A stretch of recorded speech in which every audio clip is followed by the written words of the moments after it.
What's up, everyone on YouTube? Yes, and here I am, AngelWhisper, ready at ya with a new video for double 15 like I promised. So happy double 15 to everyone. Cats are under my feet, of course, always, but that's okay. I love them anyways. You're a good girl.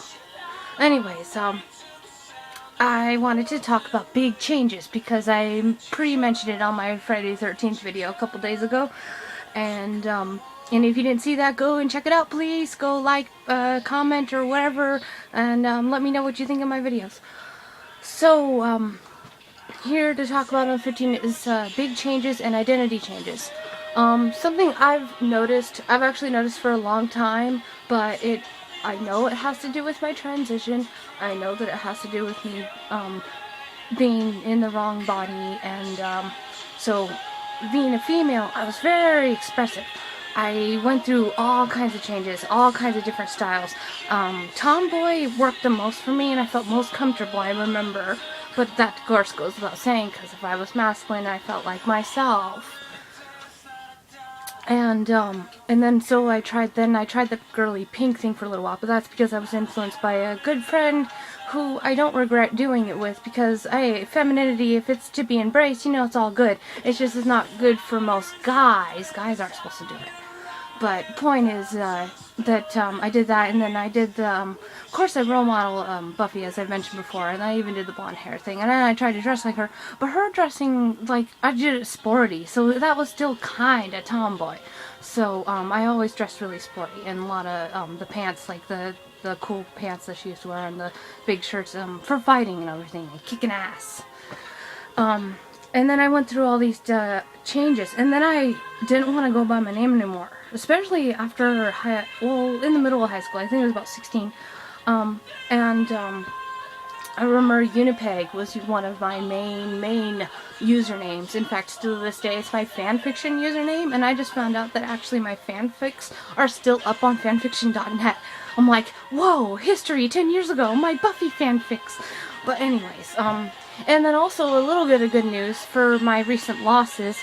Kind of made up to me was I actually just found out my live journal was still active, and I actually remember the password. So I have all those past memories, which are good and bad, but at least it's a little piece of something I can hold on to.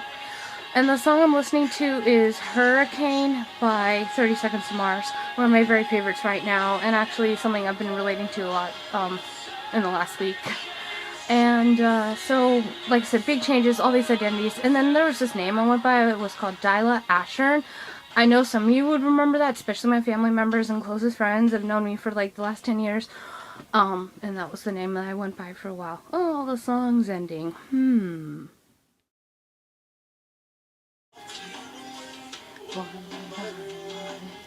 Now I'm playing So Cold by Breaking Benjamin. So to finish and wrap this up about big changes and identity things and all the names, like, I can't really go through the list. I might do a little more, say more about this another time.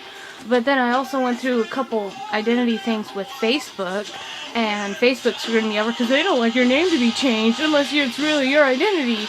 Well, which is understandable in some sense, but it's like, if you can prove who you really are, if you're trying to be protected, like, there's people with stalkers, or there's people that don't have real names changed and all this stuff, and it's like, if we don't have it legally done, you could at least respect the fact that you need to go by these names. But anyways, that's poo on them. So, anyways, like I said, a lot of things that I went through, and now I realize, looking back, all the names that I've been through are because I just didn't feel comfortable in my identity for the longest time. So now I know where I'm at. I'm supposed to be posting more identity changes about on Rainbow Technocat, which I'm trying to get back, everyone. Bye.